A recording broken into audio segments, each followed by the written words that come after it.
नमस्कार प्यारे विद्यार्थियों, आज हम एक विशेष टॉपिक पर चर्चा करने वाले हैं और वो है हमारा गाउस नियम। Very very important topic. Gauss नियम के बहुत सारे क्वेश्चन रिपीट होते हैं, बहुत से न्यूमेरिकल, बहुत से क्वेश्चन हम आपको करवाने वाले हैं।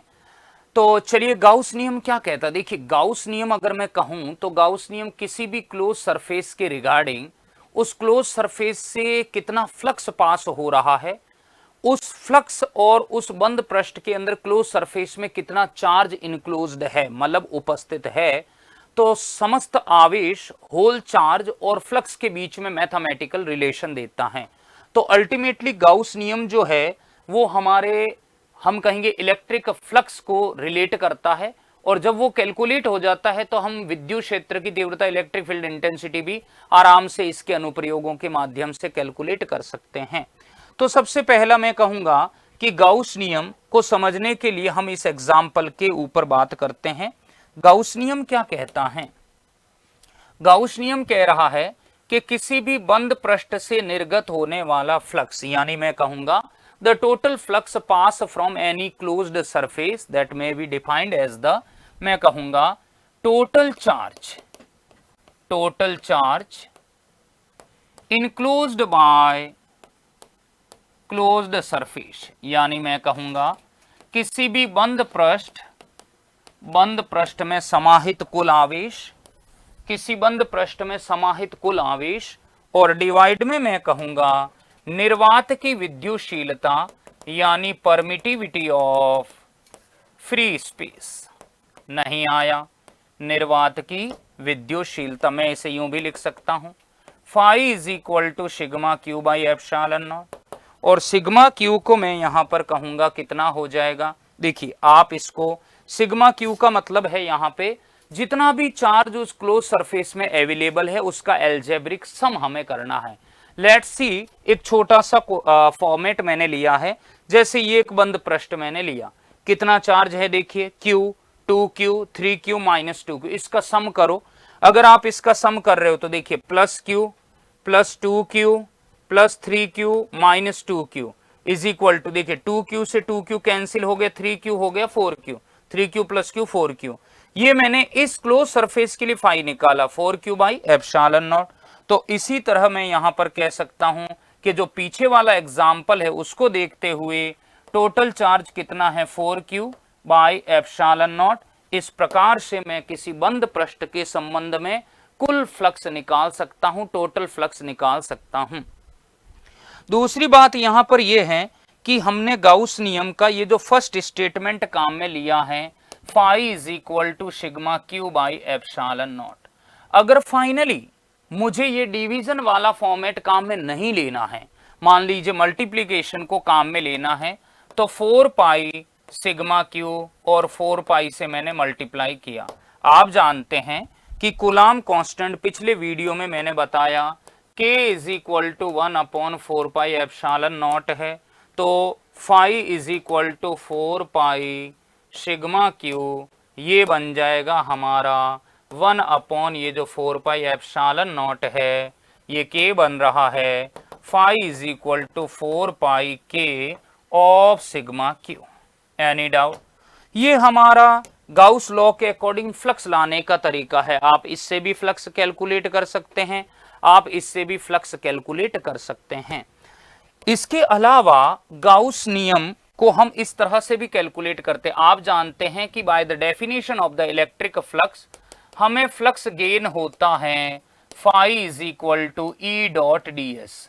क्लोज सरफेस की बात करूं तो गोला आएगा यहां इस इंटीग्रेशन के सिंबल पर, और इससे ये हमें रिप्रेजेंट हो रहा है कि ई डॉट डी एस, यानी इन दोनों का स्केलर प्रोडक्ट का इंटीग्रेशन हमें फाई दे रहा है। और आज फाई हमें मिला है, phi is equal to sigma Q by epsilon naught. दोनों की वैल्यू में इक्वेट कर दूं तो फाइनली मैं यहां पर इस तरह से गाउस लॉ को अप्लाई जब मैं करूंगा तो इस तरह से भी लिख सकता हूं, sigma Q by epsilon not. Any doubt? ये भी गाउस नियम का ही एप्लीकेशन है, ये भी गाउस नियम का ही एक एप्लीकेशन, एक फॉर्म है।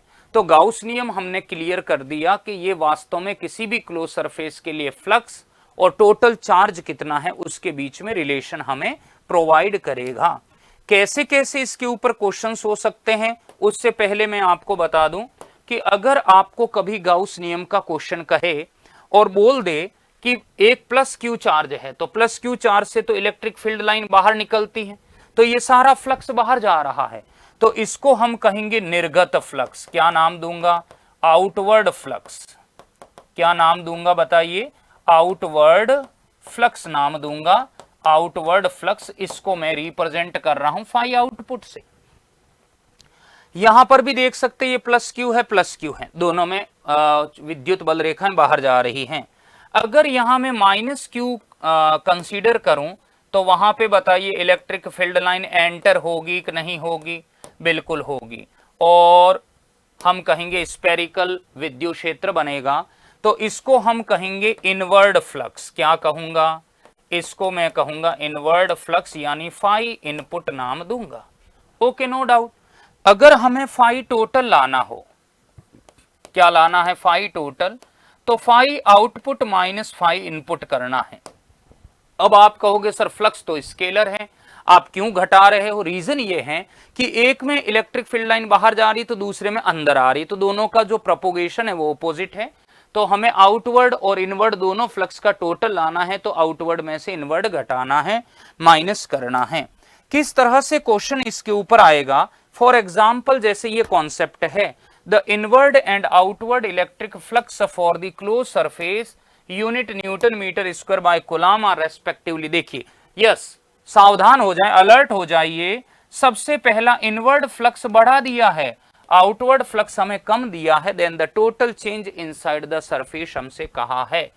वेरी सिंपल, फाई टोटल मुझे फाइंड करना है, तो phi output minus phi input करना है। अब ये इनवर्ड वाली वैल्यू जो है वो बड़ी है, फाई है 4 10 की पावर 3 माइनस 8 10 की पावर 3, यानी माइनस 4 10 की power 3 newton metre square by coulomb. ये फाई टोटल आ गया, गॉट इट? ये फाई टोटल आ गया। हमें क्या पूछा है? हमें पूछा है यहाँ पे टोटल चार्ज बताने का। वेरी सिंपल, अपन ने पढ़ा Gauss law, phi is equal to sigma Q by epsilon naught, then sigma Q is equal to phi epsilon naught. Phi हो गया है फाइनली माइनस 4 10 की पावर 3 एप्सिलॉन नॉट, हमें नहीं कह रहा है कैलकुलेट करने का, तो माइनस ये यूनिट हो जाएगा कूलम। हमें एप्सिलॉन नॉट की वैल्यू पुट करने का बोला ही नहीं है, तो देखिए ये ऑप्शन हो नहीं सकता, ये डिवाइड में आ रहा है, ये भी पॉसिबल नहीं है, ये माइनस आ रहा है पर एप्सिलॉन नॉट नहीं आ रहा है, इसका मतलब राइट ऑप्शन हमारा क्या होगा? डी बिल्कुल करेक्ट होगा, डी बिल्कुल करेक्ट होगा। ऐसी सिचुएशन में पहले first you will calculate the total flux, after then use the Gauss law, and Gauss law के अकॉर्डिंग आप टोटल चार्ज फाइंड कर सकते हैं sigma Q in this way. Yes, अगर ये कहा है कि एक आवेश Q को घन के केंद्र पर रखा गया है और किसी भी फलक से गुजरने वाला हमें फ्लक्स लाना है, तो आप जानते हैं कि घन एक सिमेट्रिकल ऑब्जेक्ट है, और अगर इसके सेंटर पर मैं कहूंगा प्लस Q चार्ज पुट कर दिया, तो उससे फाई होता है sigma Q by epsilon not, या फिर मैं कह दूंगा क्यू बाई एप्सिलॉन नॉट। अब ये नहीं कह रहा है, ये कह रहा है कि घन के, मैं कह रहा हूं टोटल घन से इतना फ्लक्स पास हो रहा है, वो कह रहा है एक फलक से कितना पास होगा, the flux pass from each face, ये पूरी बॉडी से हो रहा है। अगर मुझे एक फेस से लाना होगा तो घन के कितने फेस होते? 6, तो एक फेस से आएगा 5/6, और ये कितने फलक से हैं? 6 फलक से, तो मैं यहां पर कहूंगा Q/6 epsilon not. O seat, ये तो आंसर भी नहीं है, कैसे कैलकुलेट किया? तो इसने हमें कंफ्यूज किया है। मैंने 4 पाई से मल्टीप्लाई 4 पाई से डिवाइड किया, Q/6 एप्सिलॉन नॉट हो गया, तो phi dash is equal to 4 pi Q कर दीजिए, 4 पाई एप्सिलॉन नॉट कर दीजिए, और 6 को अलग कर दीजिए। कहां आ रहा है? आई होप पहला ऑप्शन बिल्कुल सही है। ये नहीं हो पाएगा, ये नहीं हो पाएगा, यहाँ 2 पाई Q आ रहा है। ए विकल्प, ए ऑप्शन एग्जैक्टली हमारा सही है, एग्जैक्टली हमारा सही है। अब ये वाला क्वेश्चन है, जैसे आर रेडियस का गोला है, आयतन में विद्युत आवेश का समान वितरण है, इसके केंद्र से x दूरी पर, x is very greater than r के लिए विद्युत क्षेत्र कैसे अनुक्रमानुपाती होगा? The sphere of the radius r has the uniform distribution of electric charge in its volume at the distance x from its centre x very less than r, electric field directly proportional. यानी कुचालक गोला है और कुचालक गोले को दिया गया सारा आवेश उसके इनसाइड में जाता है, तो उसके किसी अंदर उपस्थित बिंदु P पर हम विद्युत क्षेत्र लाते हैं तो k q small r by R cube होता है। r की जगह इसने x लेने को बोला है तो E प्रोपोर्शनल r होता है, तो इस क्वेश्चन के लिए E प्रोपोर्शनल x हो जाएगा। सी ऑप्शन हमारा करेक्ट है।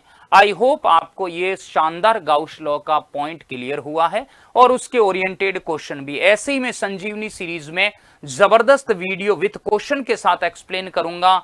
जुड़े रहें और इन सभी कॉन्सेप्ट का लुत्फ उठाते रहें। Thank you.